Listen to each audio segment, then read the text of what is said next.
कहते हैं ना, वक्त दो वक्त को बदलने के लिए। यार साल 2025 कुछ ऐसा ही जाता हुआ दिखाई दे रहा है।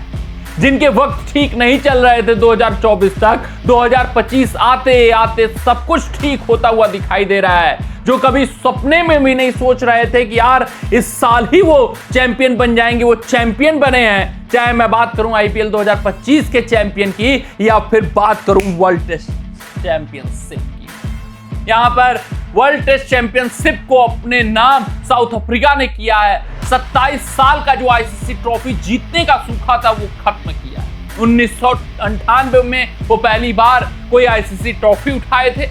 वहां पर चैंपियंस ट्रॉफी को अपने नाम करके उन्होंने इतिहास रचा था, लेकिन उसके बाद कभी भी वो आईसीसी ट्रॉफी नहीं उठा पाए।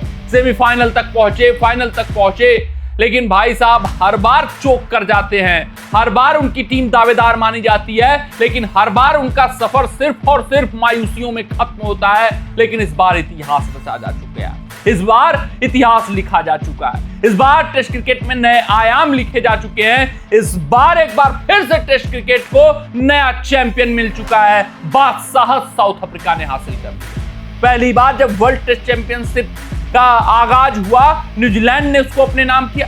दूसरी बार वर्ल्ड टेस्ट चैंपियनशिप पर कब्जा दी माइटी ऑस्ट्रेलियन ने जमाया। तो तीसरी बार जुझारू साउथ अफ्रीका ने सभी कठिन परिस्थितियों को, सभी कठिन स्थितियों को पीछे छोड़ते हुए भाई साहब टेस्ट चैंपियनशिप की बादशाहत हासिल कर 27 साल का जो सूखा था उन्होंने खत्म कर डाला। ये जो सफर रहा है ये ऐतिहासिक रहा। ये जो सफर रहा है ये इतिहास लिखने वाला रहा। क्योंकि भाई साहब साउथ अफ्रीकन टीम की अगर मैं बात करूं तो इस साल उन्होंने साउथ अफ्रीका T20 लीग को प्रेफरेंस दिया था।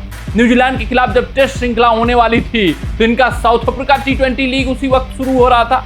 तो साउथ अफ्रीका बोर्ड ने फैसला लिया कि सभी महत्वपूर्ण खिलाड़ी साउथ अफ्रीका T20 लीग खेलेंगे और बी टीम को न्यूजीलैंड के खिलाफ श्रृंखला खेलने के लिए भेजा गया। वहां पर वो श्रृंखला हारे, वहां पर मुंह की खानी पड़ी साउथ अफ्रीकन टीम को और उनके जीत का प्रतिशत मात्र 38 आ गया था। फिर सबको यह उम्मीद हो चला था कि भाई साहब अब South Africa world test championship के फाइनल में तो कदापि पहुंच ही नहीं सकती। मतलब कोई इनके ऊपर सोच ही नहीं रहा था। 6 में से 5 मुकाबले इनको आखिरी जीतने थे। सब ये मानकर चल रहे थे अब साउथ अफ्रीका के बस की बात नहीं है। अब ये T20 फॉर्मेट को प्रेफरेंस दे रहे हैं, ये टेस्ट फॉर्मेट को भूल चुके हैं। लेकिन कप्तान बाउमा के इरादे अलग थे। लेकिन कप्तान बाउमा का उद्देश्य अलग था। कप्तान बाउमा ने आखिरी 6 के 6 मुकाबलों में जीत अर्जित करवाया साउथ अफ्रीका को। और जो उनका ट्रैक रिकॉर्ड है वो सराहनीय है, और उनका ट्रैक रिकॉर्ड है वो प्रशंसनीय है, ऐतिहासिक है। इस टेस्ट मुकाबले से पहले कप्तान बाउमा ने साउथ अफ्रीकन टीम को 9 मुकाबलों में लीड किया है, 8 में जीत दिलाई है और एकमात्र मुकाबला वो भी ड्रॉ रहा। अनबीटेबल रहे हैं कप्तान बाउमा बतौर कप्तान साउथ अफ्रीका के। ये फाइनल मुकाबला चोकर्स का ठप्पा साउथ अफ्रीका पर था। ये माना जाता था कि भाई साहब साउथ अफ्रीका अंत समय में चोक कर जाएगी, और उनके सामने कौन थी? दी माइटी ऑस्ट्रेलियन, जहां पर तिकड़ी थी हेजलवुड की, पैट कमिंस की, मिचेल स्टार्क की, जो कभी फाइनल हारी ही नहीं थी। दी माइटी ऑस्ट्रेलियन को मात देना, दी माइटी ऑस्ट्रेलियन को चारों खाने चित्त करना, दी माइटी ऑस्ट्रेलियन को पस्त करना, ये कप्तान बाउमा की काबिलियत प्रदर्शित करता है। ये कप्तान बाउमा के लीडरशिप को दिखाता है। ये कप्तान बाउमा को बतौर कप्तान सबसे सफल साउथ अफ्रीकन टीम का कप्तान बताता है। सिर्फ और सिर्फ कप्तान बाउमा की यहां पर चर्चा नहीं होनी चाहिए, बल्कि एडन मार्करम ने जो करके दिखाया वो भी अपने आप में प्रशंसनीय कार्य है। एडन मार्करम ये टाइटल उठाना जानते हैं। एडन मार्करम को पता है कि फाइनल मुकाबले में किस तरीके का प्रदर्शन चाहिए होता है। एडन मार्करम हर एक रन की कीमत जानते हैं। एडन मार्करम को पता है कि इंटेंट किस तरीके से प्रदर्शित किया जाता है। पहले पारी में डक, लेकिन दूसरे पारी में इस खिलाड़ी ने किस तरीके से खूंटा गाड़ा वो देखने लायक बात। जिस तरीके से वो स्टार को खेले, जिस तरीके से हेजलवुड का सामना किया, जिस तरीके से पैट कमिंस को चारों खाने चित किया, वो काबिलियत मार्करम की दिखाता है। मार्करम ये अंडर 19 टाइटल उठा चुके हैं, लेकिन मेंस स्तर पर इतना बड़ा कार्य पहली बार वो साउथ अफ्रीका के लिए किए हैं। बेहतरीन ये पारी है, ऐतिहासिक ये पारी है, सराहनीय ये पारी है और साउथ अफ्रीका के पूरे एक जनरेशन को इंस्पायर करने वाली ये पारी है। मार्करम सिर्फ और सिर्फ उनके जहन में एक ही मलाल होगा कि वो पारी को समाप्त नहीं कर पाए, सिर्फ और सिर्फ एक ही मलाल होगा कि जब साउथ अफ्रीका जीती तब वो मैदान पर मौजूद नहीं थे, क्योंकि उन्होंने अथक मेहनत कर डाला था, उन्होंने अथक प्रयास कर डाला था, वो डिजर्व करते थे विनिंग रन बनाना। कमाल की ये पारी रही, लाजवाब ये पारी रही, प्रशंसनीय ये पारी रही, सराहनीय एडन मार्करम रहे, काबिले तारीफ उनकी बल्लेबाजी, क्योंकि जो 282 रनों का लक्ष्य था साउथ अफ्रीका के सामने, तो सब ये मानकर चल रहे थे यार लड़ सकती है साउथ अफ्रीका, जूझ सकती है साउथ अफ्रीका, लेकिन जीतना बहुत मुश्किल है, क्योंकि एक तो वर्ल्ड टेस्ट चैंपियनशिप का फाइनल, पहली पारी में हर्ष रस्टम ने देखा सिर्फ और सिर्फ बेडिंगम को छोड़ दें, बाउमा को छोड़ दें तो सभी बल्लेबाज धराशायी हो गए थे, कोई लड़ाई लड़ी नहीं गई थी साउथ अफ्रीका द्वारा और पूरी की पूरी टीम मात्र 138 रनों पर धराशायी हो गई थी। तो किसी के जहन में कहीं से भी बात ये नहीं उठ रही थी कि साउथ अफ्रीका ये मुकाबला जीत सकता है, साउथ अफ्रीका इतिहास रच सकता है, साउथ अफ्रीका ये सबसे बड़ा सफल चेज फाइनल का करके दिखा सकता है।